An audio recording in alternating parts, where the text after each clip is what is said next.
We're tackling the Uniform Securities Act, often called the USA, focusing on jurisdiction, the powers of the state administrator, and key timelines you must know for the Series 65 exam. First, let's talk about jurisdiction. The administrator has power over any offer to buy or sell a security that originates in their state, is directed into their state, or is accepted in their state. For example, if an agent in Texas calls a client in Oklahoma and offers a security, both the Texas and Oklahoma administrators have jurisdiction.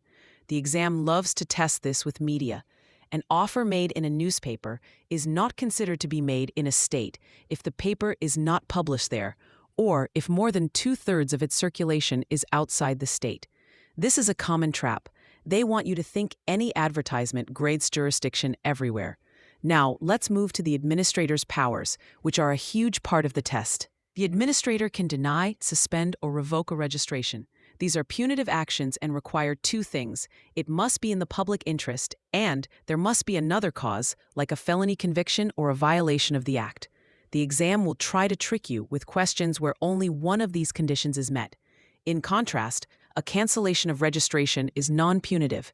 This happens if a person dies, is declared mentally incompetent, or cannot be located. No hearing is required for a cancellation, which is a key distinction from a revocation. If you disagree with an administrator's order, you have a right to appeal. You must petition the appropriate court within 60 days of the order. The exam will test this 60-day window directly, so commit it to memory. Finally, we have the statute of limitations, and there are two different timelines you must master. For civil liability where an investor sues you, the limit is the earlier of 3 years from the date of the violation or 2 years from the discovery of the violation. The exam will give you a scenario with dates and ask if the client's lawsuit is permissible.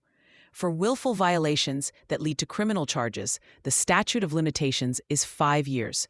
The penalties are also testable, which brings us to our memorable phrase for criminal actions under the USA, the 553 rule. This stands for a 5-year statute of limitations, a maximum $5,000 fine, and up to 3 years in prison. Memorize 553. It's a shortcut to easy points on the exam. For free practice questions, AI-powered explanations, and more exam prep tools, visit openexamprep.com. That's openexamprep, all one word, .com.